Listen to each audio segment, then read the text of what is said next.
It is viewers like you that make this video possible. Please support MickeyMousePark.com.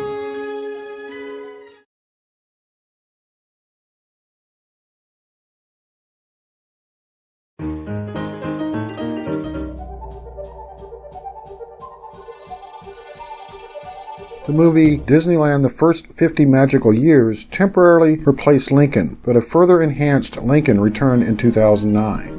Revel in the recitations of President Abraham Lincoln that changed history and helped shape a nation. Through the latest audio animatronics technology, the Great Emancipator returns to tell the tale of generations past and share his inspiring and still very relevant vision of the future. We welcome you to Great Moments with Mr. Lincoln.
This was the American dream, the prayer for the future. But that golden goal was not to be had without cost. The American way was not gained in a day. It was born in adversity, forged out of conflict, perfected and proven only after long experience and trial. In all of history, no man was dedicated to this dream more than the 16th President of these United States, Abraham Lincoln. Here in his own words is what he once wrote about himself. For at that time, very few people outside Illinois knew very much about this man from the prairie. I was born February 12th. 1809, in Hardin County, Kentucky. My father removed from Kentucky to what is now Spencer County, Indiana, in my 8th year. It was a wild region, with many bears and other wild animals still in the woods. There I grew up. I was large for my age, and had an axe put into my hands at once. And from that to my 23rd year, was almost constantly handling that most useful instrument. I think that the aggregate of all my schooling did not amount to 1 year. At 21, I came to Illinois. Thought of trying to study law. Rather thought I could not succeed at that without better education. I borrowed some law books, took them home, and went at it in good earnest. In 1854, the law profession had almost superseded the thought of politics in my mind, when the repeal of the Missouri Compromise aroused me as I had never been before. What I have done since then is pretty well known. If any personal description of me is thought desirable, it may be said I am in height, 6 feet 4 inches. Nearly, lean in flesh, weighing on an average 180 pounds, dark complexion, with coarse black hair and gray eyes, and no other marks or brands recollected. Yours very truly, A. Lincoln. Abraham Lincoln became president faced with the terrible threat of civil war, a thing he dreaded, yet a calamity he was prepared to meet if he must.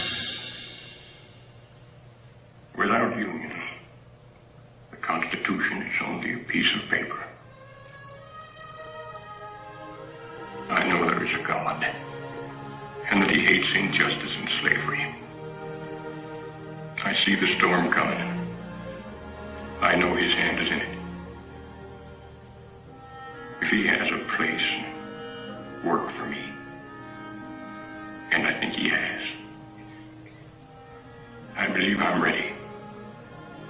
And with God's help, I shall not fail.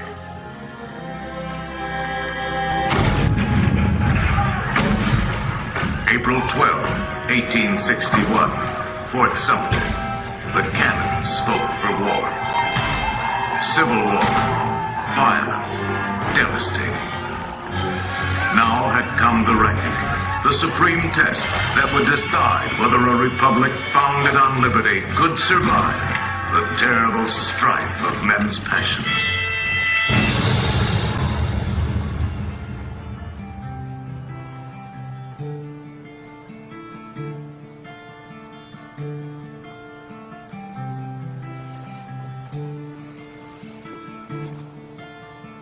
Two brothers on their way, two brothers on their way, two brothers on their way, one more blue and one more gray. One more blue and one more gray, as they marched along their way. The fife and drum began to play, all on a beautiful morning.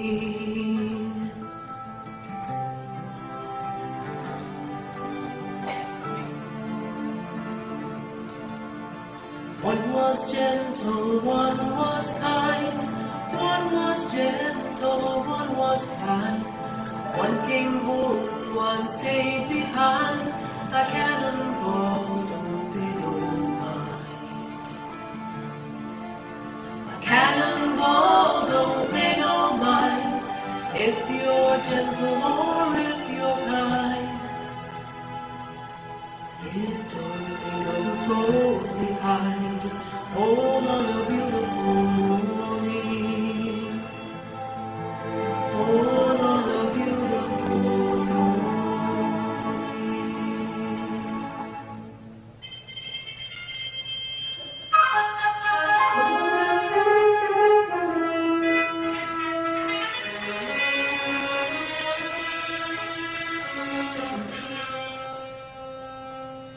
Fourscore and 7 years ago, our fathers brought forth on this continent a new nation, conceived in liberty and dedicated to the proposition that all men are created equal.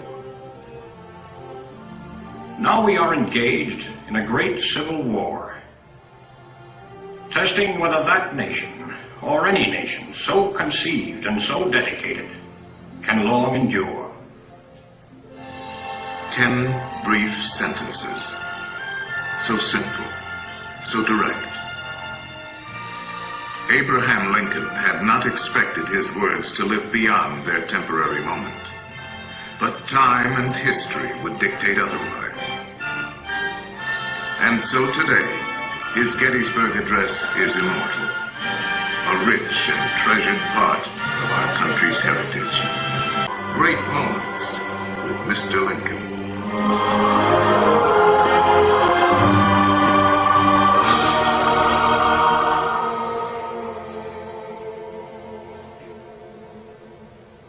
The world has never had a good definition of the word liberty.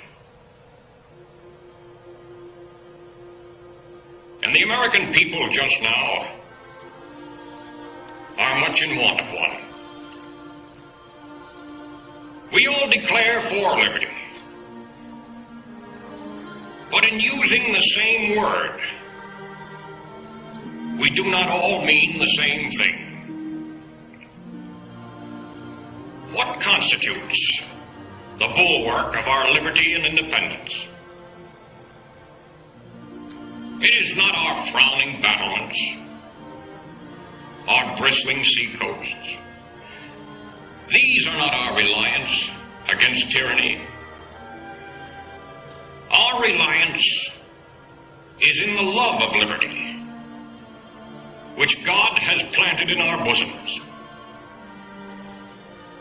Our defense is in the preservation of the spirit which prizes liberty as the heritage of all men, in all lands, everywhere.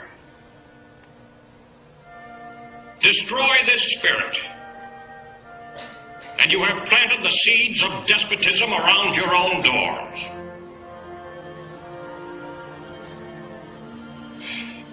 At what point shall we expect the approach of danger? By what means shall we fortify against it?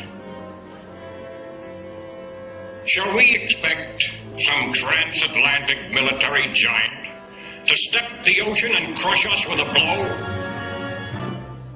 Never.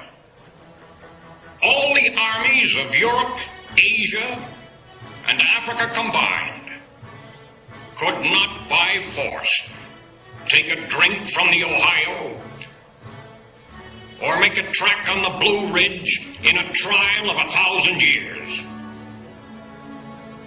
At what point, then, is the approach of danger to be expected?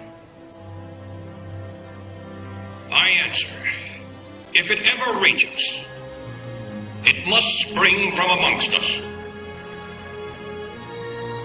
It cannot come from abroad. If destruction be our lot, we ourselves must be its author and finisher. As a nation of free men, we must live through all times, or die by suicide. Neither let us be slandered from our duty by false accusations against us, nor frightened from it by the menaces of destruction to the government, nor of dungeons to ourselves. Let us have faith that right makes might. And in that faith, let us to the end dare to do our duty as we understand it.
A diagram of how Lincoln works.